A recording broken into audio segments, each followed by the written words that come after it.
Curry Blackwell. I'm the owner of Premier Sportsplex. All right, awesome. And will you spell that for me? Just Yes, so Curry Blackwell, Blackwell. All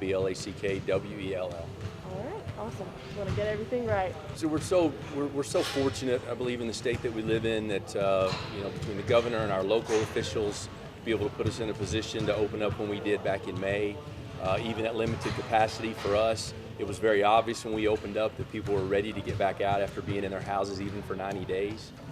And the social aspect, but physical fitness is so important.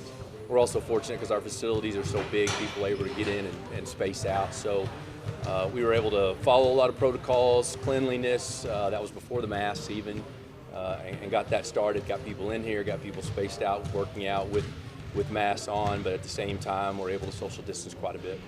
Yeah, so from May until about a week ago, will you walk me through what those protocols were? Sure, we had put in place our protocols for the cleaning of the facility, masks in place for moving around the facility, social distancing signs everywhere.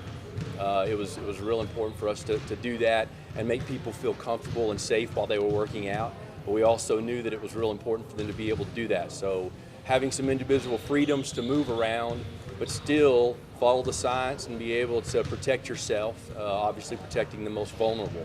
But we have a lot of kids' activities, and it was obvious that it was important that we get those back going again. So really from May until the end of the year, when things were really at its peak, we really focused on it. I have a tremendous team. Our facility director here, Brandon Hughes, and Natasha Campbell at the Apex, and Serena Brewster at Reese, and their team has just worked tremendously to make sure those protocols were in place.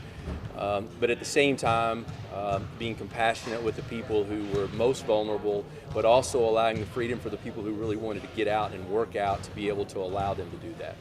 Yeah, so since the governor made that announcement and then masks were lifted last week, what's changed here? Well, I think it's important from a business standpoint to know that with the mask mandate lifted, it doesn't mean that masks go away, and it doesn't mean that businesses and people don't have the choice to wear one if they choose to. I think the biggest deal, and again, my thought of being in Texas and being in Lubbock in a situation where we are have leadership that allows those businesses to make those decisions on their own, but still do it with an idea of safety.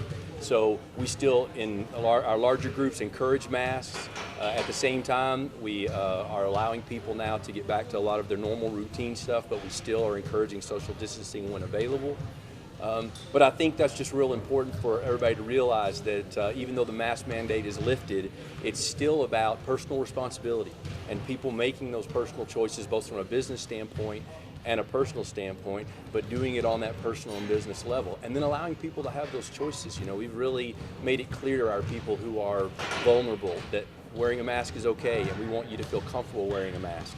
And yet the people who are, with the vaccines now in full force, I have a niece who's a nurse and a daughter-in-law that's a nurse, and teachers that are the real heroes that are on the front line. So we really want to make sure that we're still cognizant that there are people out there that are really stressing the safety aspect, but at the same time with the vaccines where they are and the numbers where they are, we are social people.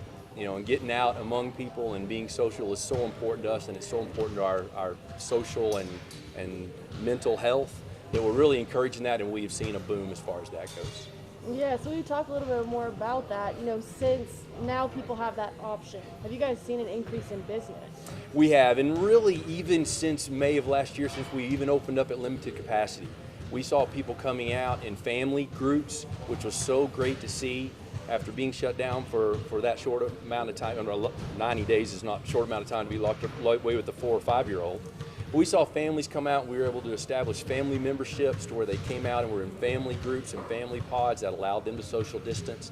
That has continued to increase, along with our basketball leagues and our tournaments and things. Those things have continued to grow as people have wanted to come out. One thing that we've been really pleased with is they've realized that to come out and come to the events and be a part of that they need to follow certain protocols as far as being safe and social distance and staying in their groups. And we've really implored upon them that if they want us to continue to do that, then we ask them to follow those certain rules, and they've done that just incredibly. And again, it's really a credit to our team and our staff, both at Premier and Apex and Reese, have just done an incredible job, and they're really the heroes in this deal.